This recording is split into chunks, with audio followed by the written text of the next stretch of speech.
Hello hello hello. Very very good evening to all of you. कैसे हैं आप सभी लोग? उम्मीद है सभी स्वस्थ होंगे, मस्त होंगे, जबरदस्त होंगे। तो जैसा कि आप जानते हो, अपने इस रेडियो जॉकी मतलब कि अपनी इस क्लासेस में आपको मिलता है क्या?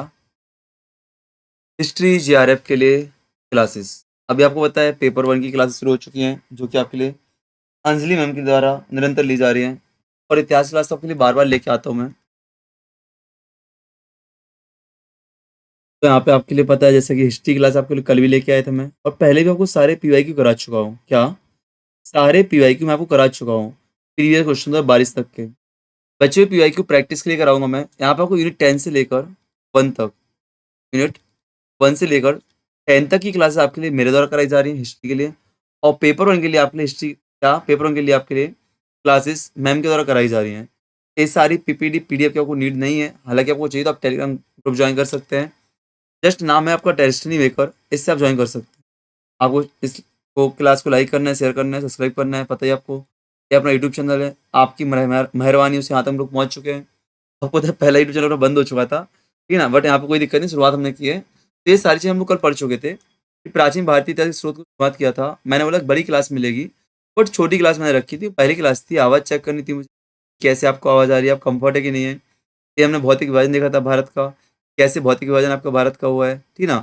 और भारत की पाई जाने प्रमुख निजातियाँ, प्रमुख जनजाति जाति अपने यहाँ पे पाई जा रही थी कि कौन कौन से लोग अपने यहाँ पे पाए जा रहे हैं। जैसे हमने देखा था यहाँ पे मंगोलियड कौन से हैं, ठीक ना। भाषाविद में देखो निग्रिटो देखा था हमने, प्रोटो ऑस्ट्राइड हमने कल देखा था, साथ ही मंगोलाइड हमने देखा था आपका। ये सारी चीज़ हम लोग देख चुके थे, ठीक ना। मेडिटेरियंस हमने देखा था, ये भी हम लोग देख चुके थे। वेस्टर्न रिप्लाइज हम लोग देख चुके थे। नॉर्डिक जो नीली नीली आंख वाले होते हैं ना, इनको हम लोग देख चुके थे। खूबसूरत लोगों को हम लोग देख चुके थे, ठीक है नहीं। चलो, हमारा शुरुआत हो रही थी ऐतिहासिक स्रोतों से। हमारी जो आज की शुरुआत थी, आपकी यहाँ से शुरुआत होगी ऐतिहासिक स्रोत, बिल्कुल सोर्स, ठीक है ना। अब ऐतिहासिक स्रोत हैं क्या? आपको पता है मानव इतिहास को जानने के दो प्रकार के स्रोत होते हैं, आपने सामान्यतः सुना होगा। तो एक ऐसा टॉपिक आपका है, पहला टॉपिक इतिहास के स्रोत, जो सभी को आता है, ठीक ना। बट आप एक काम कीजिएगा, फैक्ट याद करना। क्या? फैक्ट याद करना। मैंने आपसे कल ही कहा था कि आप लोग जब भी हिस्ट्री का एग्जाम दे रहे हो नेट के लिए, तो आप दो रास्तों से चुन के आए हो। या तो आपने यूजी भी हिस्ट्री से की है और पीजी भी हिस्ट्री से की है, देन आप हिस्ट्री में नेट का एग्जाम देने जा रहे हो, सेट का एग्जाम देने जा रहे हो। या फिर किसी एग्जाम के लिए हाथ मार रहे थे, चाहे यूपीएससी व पीएससी व अन्य एग्जाम के लिए हाथ मार रहे थे, तो आपको वहाँ पे लाने नहीं मिली, तो आपने एक बड़ा एग्जाम देखा कि नेट का एक बहुत बड़ा एग्जाम होता है, इसमें लोग चांस देते हैं। मतलब इतिहास को आपको बेसिक नॉलेज है। मैंने आपको काम किया है यहाँ पे कि भाई एग्जाम के लेवल पर कि यूजीसी किस प्रकार के क्वेश्चन पूछता है, कैसे क्वेश्चन वहाँ पे आते हैं, उस लेवल पे आपको अध्ययन करना है। यहाँ पे कोई जानकारी दे दूँ, जो हमारे कंटेंट बनाया गया है पूरा पीवाईक्यू के आधार पर बनाया गया है, प्रीवियस क्वेश्चन को देख के बनाया गया है। कोई ऐसा नहीं कि क्रम से आपको पढ़ाने के लिए आगे नहीं, ठीक है ना। जैसा आपने अभी कमेंट आया था सर कि क्लास दोगे तो आप lecture one lecture two part one part two कर देना, नहीं। एक क्लास में टॉपिक होगा आपका, कोशिश करिए कि क्लास में टॉपिक रहेगा, उसमें आपको पार्ट वन पार्ट टू नहीं करना पड़ेगा, आपको सारी क्लास देखनी है, पीवाईक्यू बेस मिलेगी, ठीक है ना।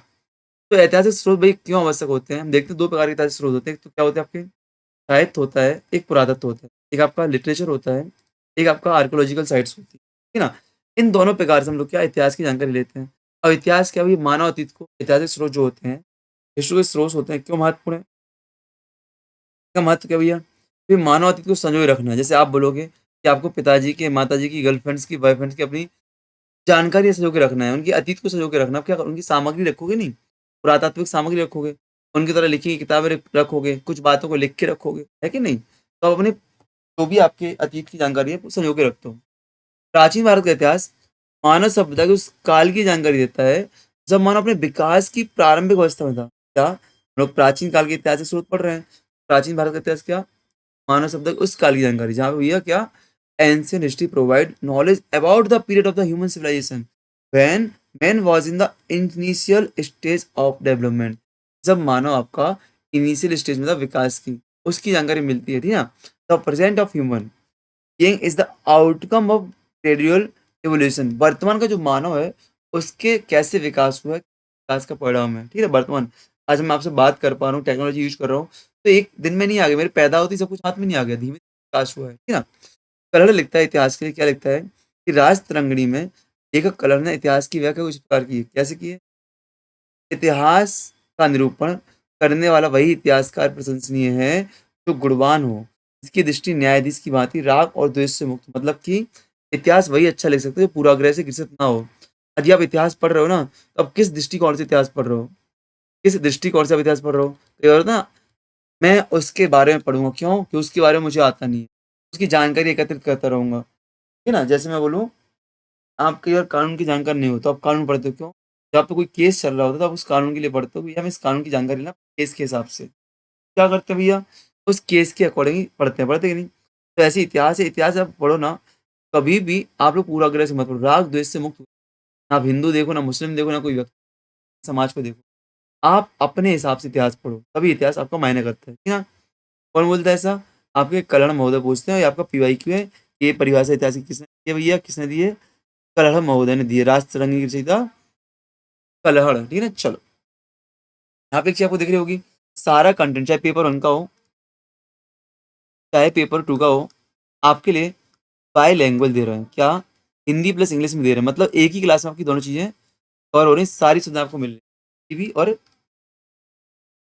इंग्लिश भी, ठीक है? चलो, आगे बढ़े हम लोग।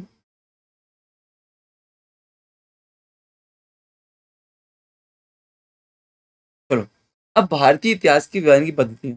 अब देखो इतिहास वैज्ञानिक पद्धतियाँ कैसी हैं? आपने सुना होगा प्रागैतिहासिक काल, आपने सुना होगा क्या प्री हिस्टोरिक एज, क्या हो गया भाई साहब लिख क्यों नहीं रहे?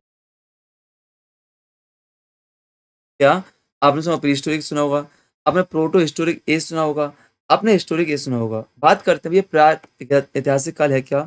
प्री हिस्टोरिक एज है क्या? देखो अभी सबको पता है कि प्री, एक मिनट को रिफ्रेश कर दूँ मैं एक बारी, जिससे लिखना अपना शुरू हो जाए। तो लेखन नहीं होगा तो अपना हम लोग। चलो, चलो। पहले आता है प्री हिस्टोरिक एज। आपको पता है भैया देखो, एक प्री हिस्टोरिक हो जाएगा आपका, एक आपका प्रोटो हो गया, एक आपका हिस्टोरिक हो गया।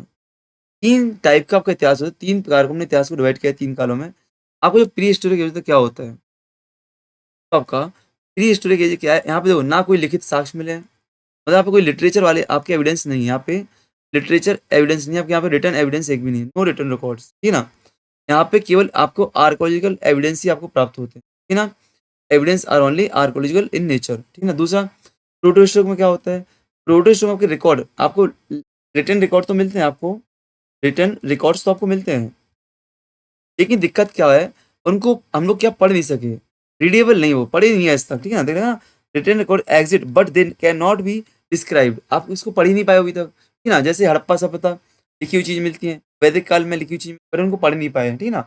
अब वैदिक काल में कैसे भी, देखो वैदिक काल में आपके लिखने की शुरुआत हुई, बट उस समय लिखने की चीजें कोई मिली नहीं, दिखी नहीं वास्तविक रूप से। उत्तर वैदिक काल में, महाजानपद काल में आपकी लेखन शैली शुरू हुई है, वहां से मौखिक परंपरा आपकी आगे बढ़ी रही, ठीक है ना? और सिंधु घाटी सभ्यता में लिपि तो मिली बट आप पढ़ नहीं पाए। और हिस्टोरिक एज क्या है आपका? ये हिस्टोरिक ऐसा है कि वहाँ पे रिटन रिकॉर्ड तो मिले भी हैं, और साथ में हम डिस्क्राइब भी कर पाए, उनको पढ़ भी पाए हम लोग, ठीक है ना? ठीक है ना? देखा ना कि both literature and archaeological evidence are available, मतलब आपके साहित्यिक और आर्कोलॉजिकल साइड आपकी उपलब्ध रही है, इनको हम पढ़ भी पाए और लिख भी पाए हैं, ठीक है ना? चलो, तो इस प्रकार से हमने देखा prehistoric, protohistoric and historic age में क्या डिफरेंट होता है। और मैं देखो आप बता दूं, आपके लिए बायलैंग्वेज पढ़ना इसलिए आवश्यक है, अभी तक कमी रखी है, बायलैंग्वेज इसलिए आवश्यक है, आप लोग आने वाले समय में किसी बड़े एग्जाम की तैयारी कर रहे हैं, ठीक है ना? आप लोग क्या बड़े एग्जाम देने वाले हो, छोटे बड़े एग्जाम देने वाले नहीं हो। नेट का एग्जाम देना, आपको एपी बनना, असिस्टेंट प्रोफेसर बनना है, ठीक है ना? तो आप कॉलेज में जाओगे, आपको हिंदी मीडियम का कॉलेज अलग नहीं मिलेगा, इंग्लिश का अलग नहीं मिलेगा, दोनों लैंग्वेज यूज करनी पड़ेगी। और यदि आपने इंटरव्यू में दोनों शब्दों को यूज कर लिया, आपके शानदार नंबर वहाँ पे आ जाएंगे। हालांकि एमपी की मोस्टली इंटरव्यू आपको हिंदी देने पड़ते हैं, बट आप इंग्लिश में यदि कंफर्ट हो तो इंग्लिश में करो। मैं बोलता हूँ आपको बाईलैंग्वेज चाहिए बस, कि आपको कुछ वर्ड्स जो मेन वोकैब है आपको इंग्लिश में आनी चाहिए। तो मैं ट्राई करूंगा कि सारा पेपर 1 और पेपर 2 हिस्ट्री का, पेपर 1 सॉरी पेपर 1 कॉमन सबके लिए होता है, हिस्ट्री आपका पेपर 2 हिस्ट्री का आपको बाईलैंग्वेज यहाँ पे दे सकूँ, ठीक है ना? चलो, ये बात तो याद रखना। तो भारतीय इतिहास की वैज्ञानिक पद्धति का प्रागैतिहासिक काल, आदिऐतिहासिक काल, ठीक है ना? Prehistoric, protohistoric, then हमने हिस्टोरिक पीरियड देखा, ठीक है ना? अब आते हैं हम लोग क्या, प्राचीन इतिहास के प्रमुख स्रोत को, major source of the ancient history, ancient Indian history. अब क्या क्या स्रोत हैं, अब देखो क्या क्या स्रोत है भाई। एक तो आपके आर्कोलॉजिकल होंगे, तो के लिटरेचर वाले होंगे, क्या होंगे आपके? आर्कोलॉजिकल भी होंगे और लिटरेचर भी होंगे। लिटरेचर में क्या होंगे आपके? देखो वैदिक साहित्य हो गया, धर्म साहित्य हो गया, ऐतिहासिक स्मृतियां हो गई, ठीक है ना? आपके साथ accounts of the foreign travellers, जो आपके विदेशी यात्री आए उनके भी आपके क्या होंगे?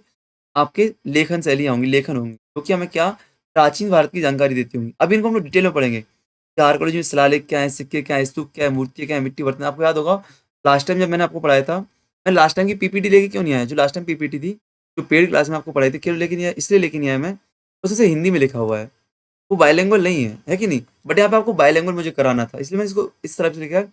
Encryptions, coins, stupa, sculpture, poetry, etc. अदो कई बार आपको क्या बोल रहे हैं, क्या पढ़ रहे हैं, दोनों शब्द सामने लिखे हैं कि नहीं? चलो, ठीक है ना? चलो, यहाँ पे देखते हैं हम लोग क्या पुरातात्विक स्रोत में कौन-कौन चीज़ें आती हैं। आर्कियोलॉजिकल साइड में कौन-कौन चीज़ें आती हैं, देखना है आपको। देखना, आपके पुरातात्विक स्रोतों प्राचीन इतिहास की प्रमाणिक जानकारी मिलती है। अब देखो, मैंने बोला यहाँ पे एक मैंने एक कलश रख दिया, मैंने एक कलश रख दिया, इसको एक नारियल चढ़ा दिया मैंने, इसको एक नारियल चढ़ा दिया। अब देखो, पुरातात्विक जब सामग्री हमें मिली है, तो इसका दिमाग में सबके लिए अलग-अलग यूज़ आएगा। भई कोई बोलता है धर्म के लिए यूज़ होता है, कोई बोलता है मांगलिक कार्यक्रमों के लिए यूज़ होता है, कोई बोल सकता है भाई लोटा है हमारे लिए तो, है कि नहीं? या कोई बोलता है अरे क्या नारियल रखा है इसमें, क्या परंपरा इसकी बनाई रखी होगी, है कि नहीं? तो कहने का मतलब कि जब पुरातात्विक सामग्री हमारे लिए मिलती है, सबके विचार अलग-अलग होते हैं। तो भाई उसकी वर्तमान उपयोगिता देखी जाती है, वर्तमान उपयोगिता देखी जाती है। उपयोगिता क्या है? उसके आधार पर हम लोग क्या करते हैं, इतिहास लिखने का प्रयास करते हैं। मतलब कि जब भी पुरातात्विक सामग्री की बात आएगी, वो हमारे लिए एक बहुत ऑथेंटिक जानकारी देंगे। हम आज के हिसाब से सामग्री यूज़ देखेंगे, ठीक है ना? तो क्या पुरातात्विक स्रोतों से प्राचीन इतिहास में जो सामग्री प्राप्त होती है, क्या करते हैं, वो प्रमाणिक जानकारी देती हैं। इसके अंदर अभिलेख, स्मारक भवन, सिक्के, मूर्तियाँ, चित्रकला, मोहरें आपके प्राप्त होते हैं। Inscriptions, monuments, coins, sculptures, paintings, seals and other remains आपके प्राप्त होते हैं, है ना? परिभाषा की बात करें कि पुरातत्वविद कैसे परिभाषा लिखते हैं, पुरातात्विक चीज़ें होती क्या हैं? तो देखो यहाँ पे ये आपसे पूछी कौन ने कौन सी परिभाषा दी है। आपकी जब असिस्टेंट प्रोफेसर का एग्ज़ाम दे दो, असिस्टेंट प्रोफेसर का आप लोग एग्ज़ाम देंगे तो वहाँ पे आपकी ये चीज़ें काम में आएँगी। और ख़ास करके उस राज्यों में, जिन राज्यों में लिखित परीक्षा होती है, जैसे उत्तर प्रदेश में, राजस्थान में, हरियाणा में, आपकी लिखित परीक्षा होती है, वहाँ पे चीज़ें आपकी काम में आएँगी। क्या? वहाँ पे चीज़ें आपकी काम में आएँगी, ठीक है ना?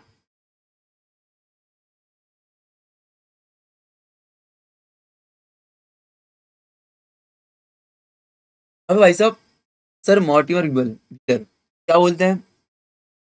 सर मॉर्टिमर व्हीलर बोलते हैं कि पुरातत्ववेत्ता केवल वस्तुओं को नहीं देखता है, केवल वस्तुओं को नहीं देखता है, बल्कि वह मनुष्यों को भी खोदता है, वह तथ्यों को अन्वेषक होता है। मनुष्यों को वही वस्तु जो मिल रही है, वस्तुएँ मैंने बोला कलश मिला, तो कलश क्या कोई जानवर लेके आया होगा? नहीं, मनुष्य लेके आया होगा ना। तो मनुष्यों की जानकारी, मनुष्य कैसे यूज़ करता था, मनुष्य के लिए क्या क्रियाकलाप उसके थे, सब जानकारियाँ लेता है, ठीक है ना?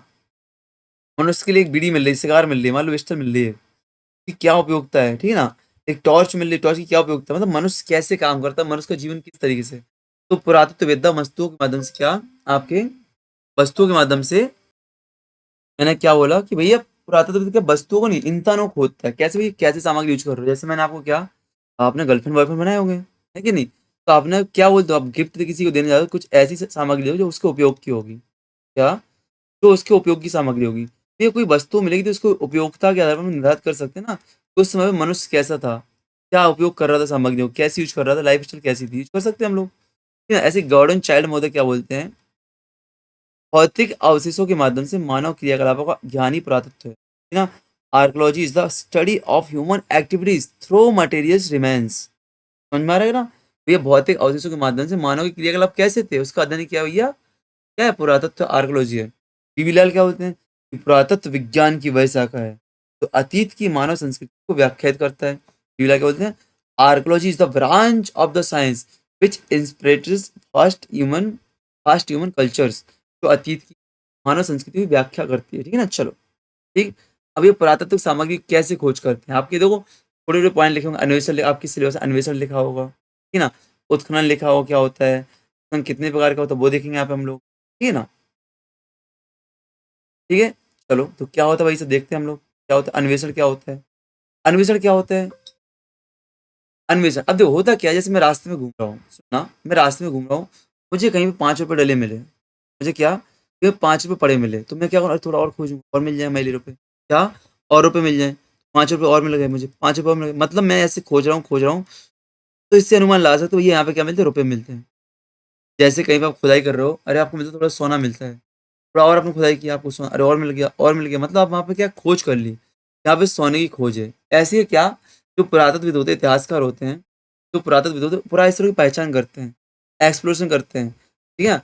जब सतह से थोड़ी-सी खुदाई करने पर ऐसी वस्तु मिले जो आधुनिक नहीं है, तब उस स्थल की पहचान पुरातत्व की जाती है। हाँ, भई ये कोई पुराना स्थल है, कोई पुरानी सामग्री यहाँ पे मिल रही है, ठीक है ना? First archaeological site are the identified through the exploration and when non contemporary object are found near the surface, the sites is recognised as an archaeological sites. यदि आपको लगता है कि भैया सरफेस पे पाई गई वस्तुएं ऐसी हैं जो आज यूज में नहीं होती हैं, पुराने ज़माने में यूज होती थी, हम अनुमान लगा लेते हैं। यहाँ ये पुरातात्विक साइड में खोज एक्सप्लोरेशन, आपसे पीवाईक्यू में अन्वेषण पूछा गया, अन्वेषण क्या चीज़ है? तो आपको अपने सामान्य जीवन के एग्जाम्पल से याद रखना है, ठीक है ना? ठीक, जैसे एग्जाम्पल लिखा है यहाँ पे क्या, Harappa was the identified as an archaeological sites on the basis of ancient bricks. जो आपके पुराने ईंटें मिली थी, पुरानी ईंटें मिली थी ना, रेलवे लाइन बिछाई दे रही थी, आपको याद होगा रेलवे लाइन। तो रेलवे लाइन के आधार पर हमने क्या अनुमान लगाया था, हड़प्पा क्या है हमारी, ये कोई पुरातात्विक साइट है। लगाया था अनुमान, के लिए लगाया था अपन ने? ठीक है भाई साहब, आगे बढ़ते हैं। अब एक्सकेवेशन क्या होता है? एक्सकेवेशन क्या होता है? उत्खनन क्या होता है? खुदाई क्या होती है? खोज अन्वेषण कर लिया, तो हम क्या करेंगे, उसकी खुदाई करेंगे कि और सोना मिले और चांदी मिले। खोज के बाद स्थल की गहरी खुदाई की जाती है। अब खुदाई भी दो प्रकार की होती है, या तुम क्या करें, जगह जैसे इसकी लंबवत खुदाई कर लेंगे या इसकी क्षैतिज खुदाई कर लेंगे। अब लंबवत खुदाई करें तो क्या होगा भैया, लंबवत देखो, हो सकता है यहाँ पे एक अलग टाइम पीरियड मिल जाए, यहाँ पे अलग टाइम पीरियड मिल जाए, यहाँ पे अलग टाइम पीरियड मिल जाए, मतलब कि लंबवत खुदाई करेंगे हम लोग, क्या वर्टिकल एक्सकवेशन करेंगे हम लोग, क्या मिलेगा यहाँ पे, उस जगह पर कितने समय समय की आपकी सभ्यताओं ने निवास किया है। जैसे मैं बोलूँगा यहाँ पे आज मुझे दफना दिया गया है, इसको मेरे पिताजी को दफनाया गया था, इसके नीचे मेरे दादाजी को, इसके और दादाजी को, आदि मेरी लाश ऊपर में थी, फिर पिताजी की, फिर उसके पिताजी, उनके पिताजी, तो क्रम से आपको लाशें एक अलग अलग समय पीरियड की हमें जानकारी मिलेगी, मिलेगी कि नहीं? तो लंबवत खुदाई हम क्या करेंगे, लंबवत खुदाई करते हैं, इससे क्या में कालक्रम की विभिन्न संस्कृतियों की क्रोनोलॉजी ज्ञात होती है भैया, विभिन्न संस्कृति की क्रोनोलॉजी प्राप्त होती है, देखा ना? सबसे ऊपरी सतह नवीन संस्कृति होती है, सबसे निचली प्राचीन सतह होती है, upper layer recent layer, lower layer अपनी होती है एंशिएंट कल्चर होती है। इसे हम क्या स्ट्रैटिफिकेशन कहते हैं, मतलब कि स्तरीकरण, स्ट्रैटिफिकेशन अर्थात स्तरीकरण करते हैं इसको हम लोग। आपका आता है क्षैतिज उत्खनन, क्या आता है आपका क्षैतिज, हॉरिजॉन्टल। अब हॉरिजॉन्टल देखो मैं क्या किया, इस स्थल का लंबवत नहीं किया, मैंने लंबवत खुदाई नहीं की है, मैंने क्या किया है, इसका हॉरिजॉन्टल किया है। मतलब इस क्षेत्र की बहुत विस्तृत जानकारी यदि हमें लेना है, यहाँ पे अंकित रहते थे, अंकित किस रहता था, क्या क्या काम करता था, आज इसको यहाँ पे दफनाया गया है, कैसे काम करता था, कौन सी सामग्री का प्रयोग करता था, उसकी जीवन शैली कैसी थी, खाना पीना कैसा था, उपज क्या करता था, वो सारी जानकारी हमें चाहिए। हम क्या करेंगे, उसके आसपास के क्षेत्र में पूरी खुदाई करेंगे, करेंगे नहीं? जैसे आप मेरी वंशावली को देख लो, या फिर मेरे आसपास के पड़ोसी कैसे उनको देख लो, है कि नहीं? आप शादी का रिश्ता लेने जाते हो तो आजकल आप लोग क्या वंशावली नहीं देखते हो, अपने आसपास के पड़ोसी कैसे वो देखते हो, जैसे क्या पड़ोसी को देखने के लिए हम क्या हॉरिजॉन्टल क्षैतिज खुदाई कर रहे हैं, है कि नहीं है? तरह ना किसी निश्चित स्तर पर व्यापक खुदाई पर एक विशेष संस्कृति का अध्ययन होता है, conduct at specific level of the study on one particular culture in details. Harappa सभ्यता के नगरों की क्षैतिज उत्खनन करके नगरीय संरचना जाएंगी, वहां पे क्या आपका क्या अर्बन स्ट्रक्चर वहां पे देखा गया है, ठीक है ना? ठीक, चलो आगे बढ़े, आगे बढ़े। व्हीलर क्या बोलते हैं, व्हीलर में उधर बोलते हैं, क्या बोलते हैं, सुनना, बहुत अच्छा सेंटेंस यहाँ पे दिया, एक मिनट रुकना, एक सेकंड। आपको पता है अभी प्रॉपर पूरा फैला हुआ है, काम चल रहा है, ऑफिस से लीव पे हूँ, तो वर्क फ्रॉम होम दूसरे कोचिंग से कर रहा हूँ, अपना मतलब अपना पर्सनल काम कर रहा हूँ, ऑफिस से लीव पर हूँ, और ऐसे जगह पे बैठा हूँ, आप हंसोगे देख के, मैं तो फेस नहीं दिखा पा रहा हूँ अपना, है कि नहीं? वैसे आपने मुझे आप फुल स्क्रीन पे देख ही चुके हो, अभी लास्ट में एक कोचिंग में पढ़ा रहा था मैं, अब फुल स्क्रीन में आपको दिख रहा हूँ मैं, है कि नहीं? आपने पढ़ने का पैटर्न देख लिया, एक्सपीरियंस दिखा, आप कितना अनुभव, कितना एक्सपीरियंस है, अच्छा खासा पेलता हूँ बच्चों को पढ़ाने के लिए, बराबर ना? हर सब्जेक्ट, ऐसा नहीं एक सब्जेक्ट। अभी वहाँ पे देखो, सुबह से करंट अफेयर्स पढ़ा रहा था, आपका पॉलिटी पढ़ा रहा था 11 बजे से, ऑफलाइन में यूपीएससी मेंस वालों के लिए पॉलिटी पढ़ा रहा था, दिन में 1:30 बजे आपके वर्ल्ड हिस्ट्री पढ़ा रहा था यूपीएससी मेंस इंग्लिश मीडियम में, ठीक है ना? और शाम को अपना ज्योग्राफी पढ़ा रहा था, एसएससी वालों के लिए अलग से करंट अफेयर्स पढ़ा रहा था, बराबर ना? और ऐसे चलो गेस्ट चल रहे थे, 7 से 8 लेक्चर चल रहे थे अलग अलग विषय पर। तो आप नॉलेज समझ सकते हो कि अच्छा खासा नॉलेज है, इतनी बड़ी कोचिंग 1998 से आपके वर्थ के पहले से चल रही है, उस संस्थान में पढ़ा के आया हूँ मैं भी आपके लिए, है कि नहीं? अभी लीव पर हूँ, अगर वापस भी जा सकता हूँ, पॉसिबिलिटीज नहीं, आपका एग्जाम नजदीक आ गया ना, मेरे भी है कि हाँ आपके एग्जाम में मैं काम करूँ।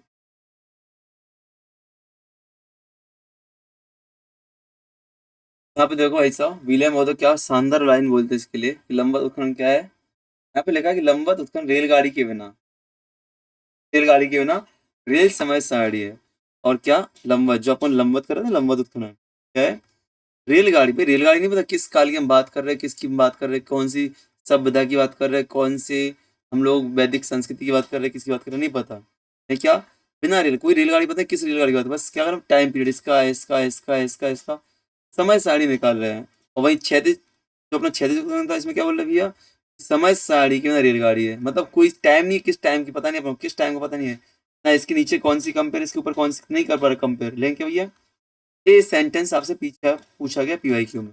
ये भैया याद रखना, मैंने क्या बोला, क्या आप लोग पढ़ चुके हो भाई साहब, क्यों पढ़ चुके हो, तो आपने यूजी भी किया है, पीजी भी किया है, और आपका यूपीएससी पीएससी से मोह भंग हो गया है, अपने मोह को सेटिस्फाइड करने के लिए नेट में आए हो, बराबर ना। तो कहानी यूपीएससी वाली नहीं होगी यहाँ पे, कहानी होगी नेट वाली, जेआरएफ वाली, ठीक है ना। चलो, महत्वपूर्ण तथ्य है, तथ्य जो आपके फैक्ट क्वेश्चन आएंगे वो देखें यहाँ पे क्या, कि 1880 में 1880 में एच एच कोल महोदय ने, एच एच कोल महोदय प्राचीन स्मारकों को, प्राचीन स्मारक क्यूरेटर, क्यूरेटर नियुक्त किया गया था, याद रखना कब, 1880 में एच एच कोल महोदय को प्राचीन स्मारकों का क्यूरेटर, क्यूरेटर क्वायरी करने वाला क्या नियुक्त किया गया था। भारतीय संग्रहालय, इंडियन म्यूजियम की स्थापना कोलकाता में 2 फरवरी, ये फैक्ट पूछा कि कब हुई थी, 1814 में पूछा गया। भारतीय संग्रह इंडियन म्यूजियम कहाँ पे आपका, जो कि अब कोलकाता में, किसके द्वारा स्थापना की गई थी, कब, 2 फरवरी 1814 की, किसके द्वारा, एशियाटिक सोसाइटी ऑफ बंगाल के द्वारा, एशियाटिक सोसाइटी ऑफ बंगाल के द्वारा कोलकाता म्यूजियम या इंडियन म्यूजियम की स्थापना कोलकाता में की गई थी। प्रारंभ में संग्रहालय 1814 से 75 तक एशियाटिक सोसाइटी परिसर में ही था, बाद में चेंज कर दिया गया, बाद में चेंज कर दिया गया, ठीक है, चलो याद रखना। अभिलेख क्या होता है वैसे, अभिलेख क्या होते हैं, देखो ये तुमने क्या देखा, उत्खनन करने की विधियां क्या होती है, अन्वेषण क्या होता है, ठीक ना, अन्वेषण क्या होता है, उत्खनन क्या होता है, अभिलेख क्या होते हैं, इनक्रिप्शंस क्या होते हैं आपके, देखते हैं आप भैया, व्हाट इज इनक्रिप्शंस। आपने देखा होगा प्राचीन काल में अधिकांश अभिलेख शिलालेखों पर, स्तंभों पर, पिलर्स पर, ठीक ना, ताम्रपत्रों पर, दीवारों पर, प्रतिमाओं पर उत्कृत किए जाते थे, ठीक ना। आपने देखा ना, आप जाओ मंदिर में जाओ, ये मूर्तियां देखो प्राचीन काल की, तो अभी भी मूर्तियां बनती है, उसमें क्या, उसकी वेद पट्टिका होती है, उस पे लिखते हैं कि निम्नलिखित भाई साहब ने इस मूर्ति का निर्माण कराया। आप मंदिर की सीढ़ियों पे चलो भाई साहब, बड़े गर्व के साथ लिखा जाता है कि श्रीमंत महान भगवंत भाई साहब इन दलाल इंसान ने क्या किया है, इस सीढ़ियों के लिए रुपए दिए हैं, अपने महानतम दान पुण्य के लिए पैरों के नीचे आते हैं, आते कि नहीं आते, मतलब आपने देखा होगा नॉर्मली कि मंदिरों पे जाओ तो शिलापट्ट लिखे होते हैं, आपने अशोक के अभिलेख सुने होंगे, प्राचीन स्तंभ लेख सुने होंगे आपने, है कि नहीं, तो वही चीजें, तो ये कहाँ पे मिलते हैं, आपके रॉक्स पर मिलते हैं, पिलर्स पर मिलते हैं, कॉपर प्लेट्स पर मिलते हैं, वॉल्स पर मिलते हैं, स्कल्पचर पर मिलते हैं, ये प्रतिमाओं पर मिलते हैं। प्रारंभिक अभिलेख क्या है, सबसे पहले प्रारंभिक अभिलेख कहाँ पे, मध्य एशिया में मिला है, जो कि बोझ कोई अभिलेख है, पूछा गया है। इसमें कौन कौन से वैदिक देवताओं की जानकारी मिलती है, पूछा गया है, इंद्र वरुण मित्र और नासत, इंद्र वरुण मित्र नासत देवताओं का उल्लेख मिलता है, जो कि आपके वैदिक कालीन देवताओं से मिलते हैं, है ना? तो आपसे कोई बोझ कोई अभिलेख कहाँ पे, एशिया में, मध्य एशिया में, एशिया माइनर बोलते हैं इसको, एशिया माइनर अभिलेख भी बोलते हैं, याद रखना, है ना। सेंट्रल एशिया मिलता है, सेंट्रल एशिया मिलता है आपका, इसमें वैदिक देवता आपको मिलते हैं, जो कि इंद्र मित्र वरुण और नासत आपको मिलते हैं। इनसे ऋग्वेद की क्या होती है, तिथि निर्धारण सहायता मदद मिलती है, ये ऋग्वेद कितना पुराना है, की जानकारी से लगा सकते हैं, अनुमान लगा सकते हैं, ठीक है। फिर मौर्य काल में आ जाओ, गुप्त काल में आ जाओ, वहाँ पे इनकी सुनते हैं। मौर्य काल में पता है आपको, मौर्य काल गुप्त काल में अधिकांश अभिलेख कार्पस इंक्रिप्शन इंडिग्राम मिले आपके, ठीक है, कॉर्पस आपको मिले होंगे, ठीक है ना। आपको मौर्य काल में अशोक के मिलते हैं, ठीक है। चलो, फिर प्रारंभिक अभिलेख वो प्राकृतिक भाषा में मिलते हैं और 3वीं शताब्दी ईसा पूर्व के होते हैं। फिर आपको प्राचीन अभिलेख अशोक के देखने को मिलते हैं, 300 ईसा, जो कि प्राकृतिक भाषा में होते हैं, ब्राह्मी लिपि में होते हैं, ठीक है। और डीआर भंडारकर महोदय, पूछा गया किसने, पूछा गया फैक्ट कि डीआर भंडारकर, भीमराव अम्बेडकर नहीं लिखा, क्या लिखा है, डीआर भंडारकर महोदय ने क्या किया है भाई साहब, डीआर भंडारकर महोदय ने क्या किया है, अभिलेखों के आधार पर अशोक का इतिहास लिखने का प्रयास किया, क्या किया, अभिलेखों के आधार पर अशोक का इतिहास लिखने का प्रयास किया, किसने, टी आर भंडारकर महोदय ने भाई साहब, इनको याद रखना आपको, ठीक है ना, इनको याद रखना, फैक्ट पूछा गया आपसे, ठीक है ना। अशोक के अभिलेख ब्राह्मी लिपि में, खरोष्टी में, यूनानी में, अरमाइक लिपि में मिले। देखो अभी हम लोग क्या पढ़ रहे हैं, ऐतिहासिक स्रोत पढ़ रहे हैं, तो आपकी चीज यहाँ पे आ रही है, हम जब अशोक को पढ़ेंगे ना, तो अशोक के अभिलेख वहां पे भी डिटेल में आपके आएंगे बाकायदा, ठीक है ना। तो अशोक के अभिलेख ब्राह्मी, खरोष्टी, यूनानी, अरमाइक लिपि में मिलते हैं, ये लिपियां हैं, मास्की, गुर्जर, निट्टूर, उदयगुलम, इन 4 अभिलेख से अशोक का नाम अशोक मिलता है, सब क्या याद रखना आपको, मास्की, गुर्जरा, निट्टूर, उदयगुलम, इन 4 अभिलेखों से अशोक का नाम क्या मिलता है, अशोक मिलता है। और अन्य अभिलेखों से क्या मिलता है, Devanam Priyadarshi, Devanam Priyadarshi, Devanam Priyadarshi, beloved of gods, देवों का प्रिय Priyadarshi, beloved of the gods, goddess, ठीक है ना। अच्छा, अभिलेख की पढ़ाई किसने की, तो देखो आप देखो, अभिषेक की अभिलेख की पढ़ाई की जब बात आती है, क्वेश्चन आपसे बनता है, बहुत शानदार बनता है क्वेश्चन यहाँ पे, कि भाई 14वीं शताब्दी में क्या आपके फिरोज शाह तुगलक थे, इन्होंने क्या अशोक के मेरठ से और टोपरा से। कहाँ से? मेरठ और टोपरा से अशोक के स्तंभ मिलवाए। उनको पढ़ने में कोशिश की, हालांकि सफलता उसको नहीं मिली है। शुरुआत कहाँ से होती है? अशोक के अभिलेखों से होती है। जब मेरठ और टोपरा से अशोक के स्तंभ दिल्ली में बुलवाता है, कहाँ पे? दिल्ली में। दिल्ली में बुलवाता है, पढ़ने की कोशिश करता है, पढ़ नहीं पाता है, ठीक है ना। फिर आपके 1837 में किसने सबसे पहले सफलतापूर्वक किसने पढ़ाई की थी? तो 1837 में, 1837 में आपको जेम्स प्रिंसेप, क्या? जेम्स प्रिंसेप ने सबसे पहली बार ब्राह्मी लिपि को पढ़ा और अभिषेक अभिलेखों को पढ़ना शुरू किया, ठीक है, याद रखना। प्रिंसेप ने हिंदी वंश शासकों को सिक्कों का सहारा लिया, जिन पर एक और यूनानी और दूसरे ब्राह्मी लिपि लिखी गई थी। एक और क्या? यूनानी और दूसरी ब्राह्मी लिपि लिखी गई थी, ठीक है ना। इसके आधार पर उसने क्या? अशोक के अभिलेख को पढ़ना शुरू किया, ठीक है। कुछ प्रमुख अभिलेख जहाँ से क्वेश्चन आपके आते हैं, कुछ प्रमुख अभिलेख जहाँ से आपके स्तंभ क्वेश्चन यहाँ पे आते हैं। देखते हैं कौन कौन से भाई साहब इंक्रिप्शन कौन कौन से हैं। देखते हैं। नंबर 1 आपका हाथी गुम्फा अभिलेख, जो कि खारवेल शासक, सुन लेना यहाँ पे, हाथी गुम्फा इंस्क्रिप्शन आपका खारवेल से संबंधित है। यहाँ पे क्या आपकी क्रोनोलॉजी दी गई है, आपकी क्या खारवेल शासकों की घटनाओं को क्रमबद्ध ज्ञान मिलता है। आपको बता दूं, खारवेल शासकों का इतिहास ही हाथी गुम्फा अभिलेख के माध्यम से लिखा गया है, और कोई स्रोत इनका नहीं है। खारवेल शासक उड़ीसा के क्षेत्र में आपको मिलते हैं, उदयगिरी खंडगिरी की गुफाएं आपको उड़ीसा में मिलेंगी, ठीक है ना। तो वहाँ पे आप उदयगिरी खंडगिरी आपको एमपी में देखने को मिल जाएंगे, ठीक है। उदयगिरी खंडगिरी आपको उड़ीसा उड़ीसा में मिलेगा, आपको खंडगिरी वगैरह। तेलंगाना यहाँ पे आपको खारवेल शासक मिलते हैं, हाथी गुम्फा अभिलेख मिलते हैं, उसके आधार पर ये क्या लिखते हैं? आपको लिखते हैं। जूनागढ़ गिरनार अभिलेख, जो कि रुद्रदामन का होता है, संस्कृत का होता है। इसको लोग डिटेल में पढ़ना है अपन को। इन पे क्या रुद्रदामन के बजाय व्यक्तित्व और कृतित्व का, पर्सनालिटी अचीवमेंट्स का उल्लेख मिलता है। नासिक अभिलेख, जो कि आपका सातवाहन काल का होता है। गौतमीपुत्र वल्लरी का होता है। गौतमीपुत्र सातकर्णी समुद्र घटनाएं मिलती हैं यहाँ पे आपकी। प्रयाग स्तंभ लेख समुद्रगुप्त का होता है। विजय और नीतियों का विवरण मिलता है। एहोल अभिलेख, एहोल किसका? वैसे पुलिकेशिन द्वितीय का। कुछ याद रखो या ना रखो, जो यहाँ पर घटनाएं दी उसको याद रखना, पेपर में आपको शोधित करने के लिए आता है। और ये सारे पॉइंट आपके पेपर में आ चुके हैं, यहाँ पे छाप दिए हैं आपके लिए। तो एहोल अभिलेख याद रखना, पुलिकेशिन द्वितीय का है। हर्ष और पुलिकेशिन द्वितीय के युद्ध और महाभारत की युद्ध की तिथियों का वर्णन आपसे पूछा, किस अभिलेख में महाभारत की तिथियों का उल्लेख है? महाभारत काल की तिथियों का, युद्ध की तिथियों का है, एहोल अभिलेख में है, ठीक है ना। भीतरी स्तंभ अभिलेख भाई साहब, तो स्कंदगुप्त का है। भीतरी स्तंभ अभिलेख किसका है? स्कंदगुप्त का है। उसके शासनकाल की घटनाएं मिलती हैं। वही बात करते हैं मंदसौर अभिलेख की, तो यशो बर्मन का है। सैनिक उपलब्धियों की जानकारी है। आपको याद है मंदसौर अभिलेख को दसपुर अभिलेख के नाम से भी जानते हैं, ठीक है ना। इसको रेखसम बुनकरों का अभिलेख भी कहते हैं। डिटेल में पढ़ेंगे हम लोग, बाकायदा हर चीज आएगी। बांसखेड़ा अभिलेख, ये बहुत महत्वपूर्ण, इसको पेपर में आया था, कई लोग गलत करके आए थे। तो हर्षवर्धन आया ना, हर्षवर्धन, बांसखेड़ा अभिलेख हर्षवर्धन का है। प्रशासन और पदाधिकारियों को विवरण मिलता है, ठीक है ना। तो यार फिर से रिपीट करते हैं हम लोग, आप जहाँ बैठे वहीं चिल्लाओगे। हाथी गुम्फा खारवेल का, जूनागढ़ रुद्रदामन का, नासिक सातवाहन का, ठीक है, गौतमीपुत्र सातकर्णी का, और गौतमीपुत्र वल्लरी ने लिखा है। प्रयाग स्तंभ समुद्रगुप्त का। एओल अभिलेख, अब देखो आपकी रचना, इसके रवि कीर्ति मिलेंगे आपको, इसके हरिशरण मिलेंगे आपको, ठीक है ना। सबकी रचनाकार अलग अलग है, डिटेल में पढ़ेंगे हम लोग बाकायदा। अभी जितना यहाँ पे दिख रहा है आपको, उसके आपसे देखते चलो कि किस टॉपिक से कैसे प्रश्न आते हैं, ठीक है ना। बांसखेड़ा हर्षवर्धन का एक आपको क्रम से लगाने के लिए आया था धारणा। भोज कोई सबसे प्राचीन है, बेहस्तून, फारसी पुलिस और नक्शे रुकम। ये आपके क्रम से है, ये पहला, सेकंड, तीसरा, चौथा, ये आपसे लगाने के लिए पूछा गया था। एशिया के बाहर के अभिलेख हैं चारों, और सॉरी भारत के बाहर के अभिलेख हैं, एशिया में मिलते हैं और एशिया की जानकारी देते हैं। भोज कोई, बेहस्तून, फारसी पुलिस, नक्शे रुस्तम, ठीक है ना। चलो इनक्रिप्शन और देखो यहाँ पे, सातवां नरेश पुलवामी का नासिक अभिलेख मिलता है। इसे तृतीय नरेश भोज का ग्वालियर अभिलेख मिलता है, तो यहाँ पे लिखा है सातवां नरेश पुलवामी का नासिक अभिलेख, तृतीय नरेश भोज का ग्वालियर अभिलेख, बंगाल के शासक विजय सिंह का देवपाड़ा। भाई साहब देवपाड़ा आपसे पूछोगे, देवपाड़ा अभिलेख कहाँ पे, किसका है? बंगाल शासक विजय सेन का, किसका? बंगाल शासक विजय सेन का आपका देवपाड़ा अभिलेख है, याद रखना, ठीक है ना। चलो अब कुछ ऐसे अभिलेख जो राजाओं से संबंधित नहीं है, गैर शासकों से संबंधित, मतलब कि राजाओं ने नहीं लिखे, कुछ अन्य लोगों ने लिखवाए हैं, वो आपसे पूछे गए। कौन कौन से अभिलेख देखते हैं हम लोग, ये पूछा था कौन कौन से अभिलेख है, कौन कौन से अभिलेख है।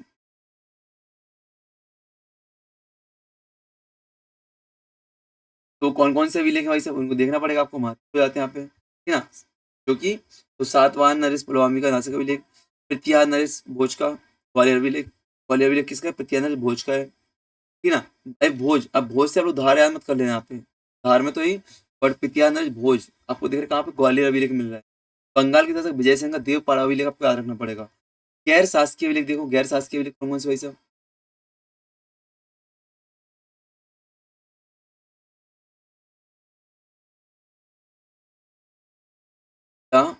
आपका गैर शासकीय अभिलेख पैटर्न आता है ग्राफिक्स का।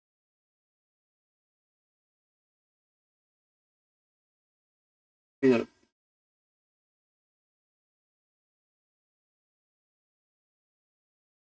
आगे बढ़े हम लोग, आगे बढ़े। चलो, क्या आपके यहाँ पे आ रहा है अब गैर शासकीय तो ऐसे अभिलेख जो ऑफिशियल नॉन ऑफिशियल इंक्रिप्शन कौन कौन से हैं? तो मध्य प्रदेश में एरन में मिलते हैं, एरन में, जो कि बराह पितमा से मिलता है। हुर राजा तोरमार का, किसका है? हुर राजा तोरमार की जानकारी देता है। आपसे पूछा गया है ऐसा कौन सा अभिलेख है जो हुर राजा तोरमार की जानकारी देता है? तो मध्य प्रदेश के एरन में, सागर जिला में एरन है, वहां पे बराह पितमा मिलती है, ठीक है ना।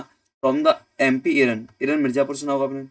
एवं दूत हेलियोडोरस के बेस नगर विदिशा अभिलेख से प्राप्त गढ़ स्तंभ लेख, जो कि दूसरी शताब्दी में भागवत धर्म, पूछा गया है कि भागवत धर्म के विकास की जानकारी किस अभिलेख में मिलती है? कारण है हेलियोडोरस के गरुण गरुण स्तंभ अभिलेख से मिलती है ना। The Heliodorus Garuda pillar inscription at Besnagar Vidisha proves the growth of the Bhagavata culture in the second century BC, है ना। अब एपिग्राफी क्या होता है? शोधकार। एपिग्राफी स्टडीज क्या होते हैं? तो एपिग्राफिक इंडिका का पहला खंड 1892 में ब्रिटिश सरकार द्वारा प्रकाशित। आपसे पूछा जाता है एपिग्राफिका का पहला खंड कब किया गया था? कब किया गया था? 1892 में। तो अभिलेखों के अध्ययन को एपिग्राफी बोलते हैं, अभिलेखों के अध्ययन को एपिग्राफी बोलते हैं, ठीक है ना। तो पहला खंड आपका 1892 में लॉन्च किया गया था, इसका ब्रिटिश इंडियन गवर्नमेंट के द्वारा लॉन्च किया गया। Epigraphy indica was published in the 1892 by the British Indian government. John Marshall महोदय ने 1923 में क्या कंजर्वेटर मैनुअल प्रकाशित किया था, ठीक है। कंजर्वेटर मैनुअल प्रकाशित किया था, ठीक है, जॉन मार्शल ने।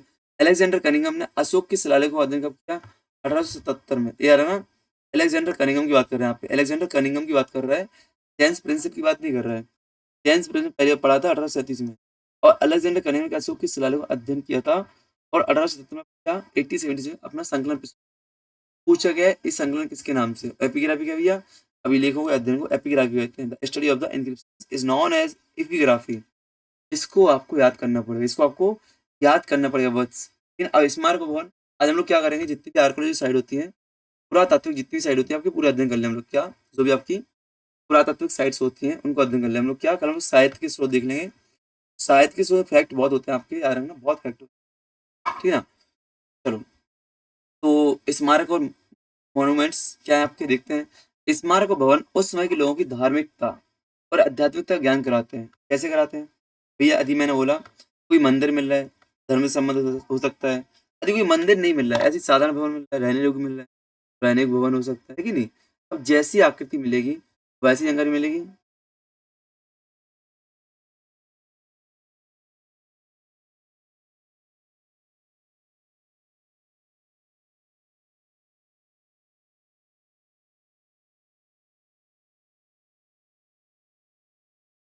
एक मीम्स आया मेरे पास, आपको बता दो, बहुत शानदार मीम्स है। मैम बोली मेरे को समझ, अब मैम बोलता उसमें मैम मतलब क्या है यहाँ पे, ये देखो। ये मीम्स ऐसा है, एक पेंसिल है। अच्छा, आप लोग समझते हैं, बताना आप लोग इसको कमेंट में, आप लोग समझते हो कि नहीं समझते। ये पेंसिल की निप है, यहाँ पे लिखा है क्या, देखो, use to writing, use for writing. और यहाँ पे क्या लिखा है, क्या यूज्ड फॉर थिंकिंग। क्या लिखा गया है? Used for writing, used for thinking. इसको क्या दांतों से खाया गया है, दांतों से खाया गया है, और यहाँ से लिखा गया है। इस आपके इस मीम्स का मतलब कुछ ज्यादा नहीं है। आपके इस मीम्स का मतलब सिर्फ इतना सा है कि भैया देखो, हम लोग क्या करते हैं, ओवर थिंकिंग करते हैं, तो अपने पेन खाते रहते हैं, पेंसिल खाते रहते हैं कि नहीं। तो ये पेंसिल का ऊपर वाला हिस्सा होता है वो खाने के लिए होता है, हम थिंकिंग, और आपका नीचे लिखने के लिए होता है। बराबर ना, इतना समझाया गया इसमें।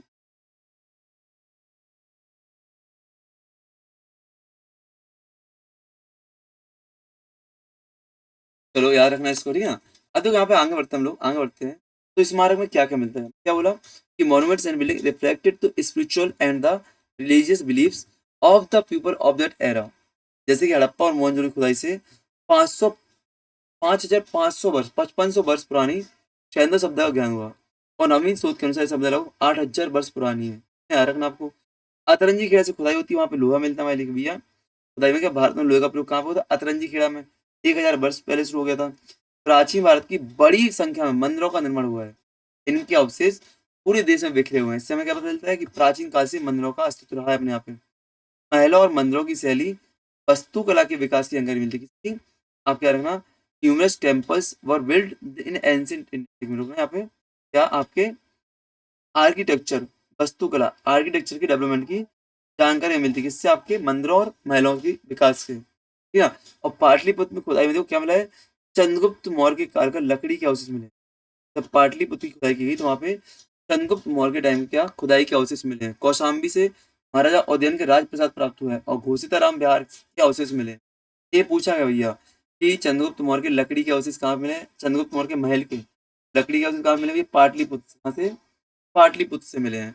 और कौशाम्बी के महाराजा उदयन का राजप्रसाद कहाँ से मिला? याद रखना, कौशाम्बी से। और घोषिताराम बिहार भी बिहार से आपको मिलता है। ठीक है, चलो याद रखना। मंदिर देख लो, देवगढ़ से आपको दशावतार मंदिर मिलता है, ललितपुर से। भीतरगांव मंदिर आपको कानपुर से, कहाँ से बेटा? कानपुर से मिलता है, याद रखना। अजंता की गुफाएं मिलती है। सुल्तानगंज से बुद्ध की प्रतिमाएं मिलती है।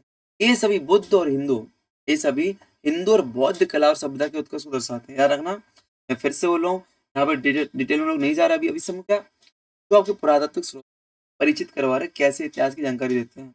और आपके साहित्यिक स्रोत कैसे इतिहास की जानकारी देते हैं, वो हम लोग टॉपिक चल रहे हैं। फैक्ट सीधा आपसे पूछ, ठीक है ना। बाकायदा इन सबको डिटेल में पढ़ना कि नागर शैली क्या होती है, मंदिर शैली क्या होती है। उत्तर भारत में देख दो, मुख्यतः मंदिर निर्माण में आपको नागरा स्टाइल मिलेगी। मध्य भारत में आपको बेसर शैली मिलेगी। आप दक्षिण में आपको द्रविड़ शैली, द्रविड़ शैली आपको मिलेगी। ठीक है ना। लोग एग्जाम्पल देखें हम लोग, राजराजेश्वर मंदिर तरफ तंजावुर का क्या, राजराजेश्वर मंदिर तंजावुर का द्रविड़ शैली का सर्वोत्कृष्ट उदाहरण है। और वही कंदरिया महादेव मंदिर बात करें हम लोग, खजुराहो का है, नागर शैली का, नागर स्टाइल का आपका बहुत फेवरेट एग्जाम्पल है ना। बात की जाए जब भारत के बाहर भी भारतीय प्रभाव दिखा तो बिल्कुल दिखा देखेंगे। यदि इंडिया है, दक्षिण पूर्व एशिया में आप जाएंगे तो यहाँ पे हिंदू संस्कृति के कई स्मारक पाए गए। जैसे कि जावा में आप जाओगे तो महायान बौद्ध स्तूप, इसका सबसे बड़ा बोरोबुदुर स्तूप, क्या बोरोबुदुर स्तूप आपका विश्व का सबसे बड़ा स्तूप। अब देखो यहाँ पे इसकी पिक्चर लगाने की नीड नहीं है। पिक्चर जहाँ पे आवश्यक वहां पे पिक्चर लगाएंगे, फालतू की पिक्चर्स भी लगाएंगे, अट्रैक्टिव बनाने के चक्कर पिक्चर लगा लेंगे, फिर आपको पढ़ने में मजा नहीं आएगा, है कि नहीं। ठीक है। देन आपका अंकोर वाट कंबोडिया मंदिर, विश्व का सबसे बड़ा हिंदू मंदिर। पूछा गया भैया, कंबोडिया का हिंदू मंदिर विश्व का सबसे बड़ा मंदिर, आपका सबसे बड़ा मंदिर। ठीक है ना, याद रखना। कॉइन्स, सिक्के, अभिलेख, स्मारक भवनों के अतिरिक्त प्राचीन राजा द्वारा डलवाए गए सिक्कों से भी प्रचुर ऐतिहासिक जानकारी मिलती है। अभिलेख से सिक्कों, अभी देखा हमने कि नहीं भैया, जेम्स प्रेस ने क्या किया था? हिंद एवं सिक्कों का अध्ययन किया था। यहाँ पे एक तरफ क्या आपकी यूनानी, एक तरफ क्या आपकी ब्राह्मी लिपि लिखी गई थी। ऐसे कौन से राजा ने किस काल में क्या सिक्के डलवाए हैं? चांदी के डलवाए हैं, सिल्वर के डलवाए, गोल्ड के डलवाए, या टंगस्टन के, शीशा के। उस सिक्कों पर किस राजा का नाम है, किस शासक की आकृति है? आप देखते हो भैया, समुद्रगुप्त के सिक्कों से क्या वीणा बजाते हुए जानकारी मिलती है। समुद्रगुप्त क्या वीणा बजाता था? भैया हमें कैसे पता चला समुद्रगुप्त प्रेमी था? सिक्कों से। सिक्कों से इतिहास की जानकारी मिलती है ना। हाँ तो क्या देखो लिखा है ना, 206 ईसा पूर्व से लेकर 300 ईस्वी तक भारतीय इतिहास के ज्ञान का मुख्य रूप सिक्कों से ही मिलता है। व्यापार अर्थव्यवस्था, कुछ सिक्कों पर तिथियां खुदी हुई हैं जो कालक्रम गणना में अत्यंत सहायक होते हैं। प्राचीन सिक्के तांबे, चांदी, सोना, सीसा, धातु के बनाए जाते हैं। ठीक है। आज सिक्के देखो लगा, आज सिक्के पंचमार्क कौन क्या होता है आपके, तो आपको याद हो प्राचीन काल में ही प्राचीन सिक्के को आज सिक्के या पंचमार्क सिक्के कहा जाता है भैया। यानी क्या, ठप्पा मारकर, आहत कर कर, ठप्पा स्टैंपिंग के माध्यम से क्या पंच किया जाता, बनाए जाते थे। पंचमार्क सिक्के 5वीं शताब्दी ईसा पूर्व, डेट पूछेगी आपसे कब के हैं? 5वीं शताब्दी ईसा पूर्व के हैं। इनमें पेड़, मछली, सांड आदि, हाथी, अंधचंद आदि चित्र बने हुए हैं। Piece, fish, bull, elephants and etc आपके बने हुए, ये आपको याद रखना पड़ेगा। ये आपको आज पूछा गया है आपसे। ठीक है। मौर्य काल के सिक्कों की विशेषता क्या भैया? मौर्योत्तर काल में, मौर्य काल में सिक्के अधिकांश क्या शीशे के, चांदी के, तांबे के, सोने के बनाए जाते थे। पकाई गई मिट्टी के सिक्कों के अधिकांश ढांचे कुषाण काल में है, क्योंकि गुप्तोत्तर काल में लुप्त हो। तब आपको याद रखना कि ढाले हुए ढलवान हुआ सिक्के का बनाया गया, आपके कुषाण काल में बनाया गया। ठीक है ना। जो गुप्तोत्तर काल में आता था आपके लुप्त हो जाते हैं। ठीक है। सातवाहन और सिक्के जारी किए हैं। और गुप्त शासकों ने सर्वाधिक सिक्कों के, कुषाणों ने शुद्ध सोने के सिक्के जारी किए हैं और गुप्त शासकों ने सर्वाधिक सोने के सिक्के जारी किए हैं। ठीक है। आप लिखा दो, Satavahana issue the largest number of the leads coins, ठीक है ना, लेट्स मतलब सीसा, while Gupta's rulers issued the maximum numbers of the gold coin, इसको आ रहा है गोल्ड, ठीक है ना। चलो, कुषाणों के साथ सर्दिल है ना, गुप्त शासकों में सर्वाधिक सिक्के, और यहाँ पे लिखा कुषाणों में सर्वाधिक शुद्ध सोने के सिक्के।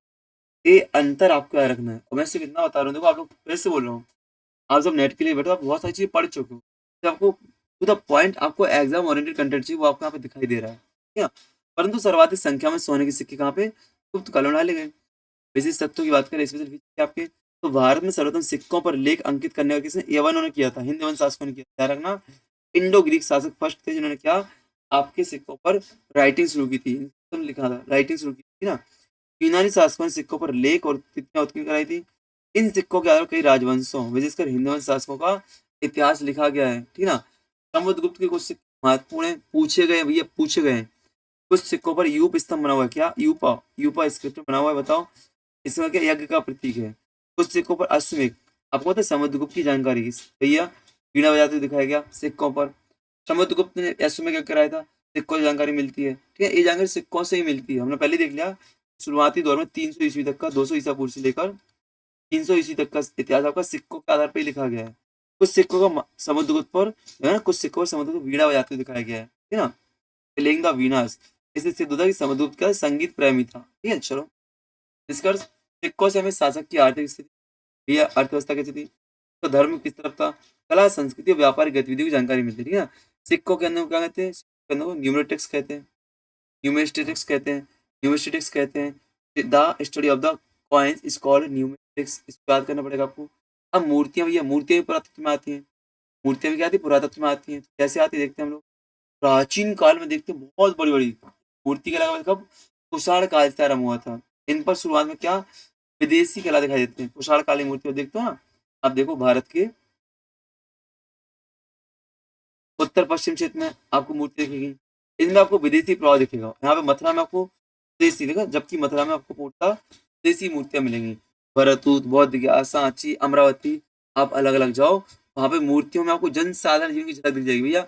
ये आपको जो कॉमन मैन है, कैसे लाइफ, कैसे कॉमन पीपल रहता था, Amaravati depicted with scenes from the lips of common peoples, आपको पता चलेगा भैया कैसे लोग वहाँ रहते थे, ठीक है ना। चित्रकला, तो अजंता घूमने भैया आपको गुफाओं में चित्रकला मिलते हैं, भवन मिलते हैं, ठीक है ना। वहां से आपको चित्रों से क्या, आप चित्र बनाते हो, तो कभी जहां ना पहुंचे रवि, जहां ना पहुंचे रवि वहां पहुंचे कवि, तो ऐसी बात है भैया। अजंता की गुफा में क्या भावनाएं, जीवन की सुंदर अभिव्यक्ति मिलती है अजंता केव से, ठीक है ना। लाइफ के इमोशंस मिलते हैं आपके, एक्सेप्ट ऑफ लाइफ मिलती है, ब्यूटीफुली आपकी चीजें मिलती हैं। माता और शिशु से पूछा गया कहाँ पे फेमस है, तो माता शिशु और मरासन राजकुमारी के चित्र आपको अजंता से मिलता है, जो कि क्या, गुप्तकालीन कला के उच्च स्तर को दर्शाते हैं। माता और शिशु का चित्र, क्या, और मरणासन राजकुमारी का चित्र आपको मिलता है। अजंता में बोधिसत्व पद पाणी का चित्र सर्वाधिक प्रसिद्ध, पूछा गया किस काल का, गुप्त काल का। मोहरें मिलती है आपको, देख तो भैया, सिंधु घाटी शब्द से मोहरें शुरू हो जाती हैं। प्राचीन इतिहास लिखने अवशेषों में मोहरों का अत्यंत सहायक सिद्ध होती, कैसे होती है, इनसे व्यापार की जानकारी मिलती है, धर्म की जानकारी मिलती है, आर्थिक जीवन की जानकारी मिलती है भाई साहब। हड़प्पा मोहनजो बसार से प्राप्त मोहरों में क्या, धार्मिक प्रतीक अंकित हैं, उस काल में धार्मिक मान्यताओं का प्रमाण है, ठीक है। चलो, ध्यान रखना हम लोग, ठीक है ना। चलो, अब भैया पुरातत्व स्थलों का काल कैसे करते हैं, इसकी 8 विधियां मैं आपको पढ़ाई थी। अब यहाँ पे जो मुख्य मुख्य आपके एग्जाम में आएंगे वो आते हैं बस, और इसी हम लोग आज क्लास यहाँ पे रोकेंगे, लंबी क्लास में नहीं करेंगे, बोर हो जाएंगे आप लोग, ठीक है, ठीक है ना। तो पुरातत्व स्थलों के काल निर्धारण, ये कई प्रकार के होते हैं। आयु, जैसे मैं बोला आपकी आयु गणना करनी है, आपकी उम्र कितनी है, आपकी आयु की गणना करनी है, आपकी एज की गणना करनी है, एज काउंट करनी है आपकी। तो कई बार क्या होता है, मम्मी लिखती जाती है, फिर कुंडली के हिसाब से होता है, फिर दिन के हिसाब से होता है, फिर चंद्रमास के हिसाब से होता है कि नहीं होता है। तो ऐसे ही कुछ आपके वैज्ञानिक मेथड्स हैं, मेजर साइंटिफिक मेथड्स हैं, एक कारण 14 तकनीक, यह तकनीक रेडियोधर्मी विघटन के सिद्धांत पर काम करती है, क्या, रेडियोधर्मी विघटन के सिद्धांत पर काम करती है। कैसे काम करती है, लिखा है, जो कारण 14 होता है, क्या होता है, कारण 14, इसके अलावा हाफ एज कितनी होती है, 5730 वर्ष होती है। कार्बन 14 आपका रेडियो एक्टिव एलिमेंट है, इसकी हाफ लाइफ आज लाइफ कितनी होती है, 5730 वर्ष की होती है। आदि 5730 वर्ष कर चुके हैं। कार्बन जो आपको 14 उसका आधा हिस्सा बचेगा, आधे उसकी करवा क्या आपकी कार्बन मात्रा जाएगा ना, इसी पुरावस्था में शेष कार्बन 14 की मात्रा के आधार पर उसकी आयु निकाली, कितनी आयु बची हुई। मैंने बोला यहाँ पे 5 किलो कार्बन पड़ा हुआ है, अब 2 किलो कार्बन बच रहा है। अब इकाई कुछ और होगी आपकी, अनुमान लगा लो। तो कितना खत्म हो गया, कितना खत्म होगा? हमें पता है ये कार्बन 14 रेडियो एक्टिव तत्व, इसकी कितनी होती है? 5730 वर्ष। आपकी हाफ एज होती है, आधी आयु होती है। इसको दुगना कर देंगे, पूरी आयु निकल आएगी, ठीक है ना? ऊष्मादित्य विधि क्या होती है? ये मृदभांडों और मिट्टी वस्तुओं की आयु, क्या तो क्या करते हैं, गर्म करके बता रहा है, कैसे गर्म ही कर रहे हैं, गर्म ऊष्मादित्य मतलब क्या, गर्म करके निकालते हैं ना। कितनी पकाई गई होगी, कितना पका के रखा गया हो किलो को, ऑब्जेक्ट को कितना पकाया गया होगा, ठीक है ना। कितनी ऊष्मा ग्रहण करने की शक्ति है, कितनी उन्होंने ऊष्मा झेली होगी, उस हिसाब से हम क्या करते हैं, टेम्परेचर के आधार पर पता लगाते हैं कितनी साल पुरानी वस्तु है। वृक्ष वाले आपने तो वृक्ष देखे होंगे, तो वृक्ष को काटोगे आप लोग, टेंट्स आपको अंदर दिखेंगे, ऐसे कोई लेयर्स देखिए, कितनी अंदर की लेयर होगी, वो नहीं होगी, बाहर की पुरानी होगी। आपके बोलो बाहर की खल आपकी पुरानी, अंदर की आपकी खल नहीं होगी, तो अंदर नई चीजें बनी। ऐसे वृक्ष वाले आप देखोगे, तो वृक्ष के तनाव पाए जाना बैलों के आधार पर आयु गणना क्या। अन्य विधियां कौन सी होती है? पोटेशियम ऑर्गन डेटिन हो सकती है, फिर श्रृंखला हो सकती है, अब बटा ट्रैक विधि हो सकती है। इनको मैंने डिटेल में आपको पढ़ाया लास्ट वाले, जब शुरुआत की थी क्लास को मैंने पॉइंट वाले से, उसको पूरा डिटेल में पढ़ाया है। लेकिन यहाँ से क्वेश्चन नहीं आते थे, मैं छोड़ दिया इसको, ठीक है ना। ठीक है, चलो अब आपका शुरू हो साहित्यिक स्रोत। इसको कल की क्लास में शुरू करेंगे हम लोग, पूरा साहित्यिक स्रोत कल हम लोग कर लेंगे, ठीक है ना। पूरा साहित्यिक स्रोत मैं आपसे कर लूंगा कल डिस्कस। मैं आपसे कहूँगा कि आप लोग क्या करो, पीवाईक्यू सॉल्व करो सारे, मैं करा चुका हूँ, यूट्यूब पर करो। जैसे अपनी क्लास खत्म होगी पूरी पीवाईक्यू करेंगे हम लोग, ठीक है ना। चलो चलिए, हम लोग पूरी क्लास खत्म कर लेंगे। आपका दिसंबर में मान लो एग्जाम है, आपका दिसंबर में एग्जाम है। पेपर 1 में मैम आपके लिए कराई रही है, अंजलि मैम आपके लिए करा रही है, और पेपर 2 मैं आपके लिए करा रहा हूँ। ये एमपी ध्यान रखना, एमपी सेट का भी एग्जाम आ चुका है, एमपी का सिलेबस आपका है, तो आपको, ठीक है ना। थोड़ा पेपरों का सिलेबस चेंज होगा, वापस उसको देखना पड़ेगा, आपको दिखा दूंगा, उसको भी करा दूंगा। याद रखना भैया, पीवाई क्यू देखते चलना। तो इस बार जो कंटेंट आपके लिए लेकर शानदार कंटेंट है, पीवाई क्यू बेस्ड कंटेंट आपके पास आ रहा है, तो उम्मीद है आपको सही से पसंद भी आ रहे होंगे। लाइक कमेंट से सब्सक्राइब करना, और कुछ सजेशन आपको देना कमेंट में दे सकते हो, जैसे नंबरिंग करना है, क्रम से करना है, वॉल्यूम को रोकना है, स्पीड कम करना है, क्या करना है, ठीक है ना। बेस्ट ऑफ लक, जय हिंद जय भारत। लाइक कमेंट से सब्सक्राइब करें, और जैसे आप मुझे सपोर्ट करते हैं मैम को भी सपोर्ट करें, ठीक है।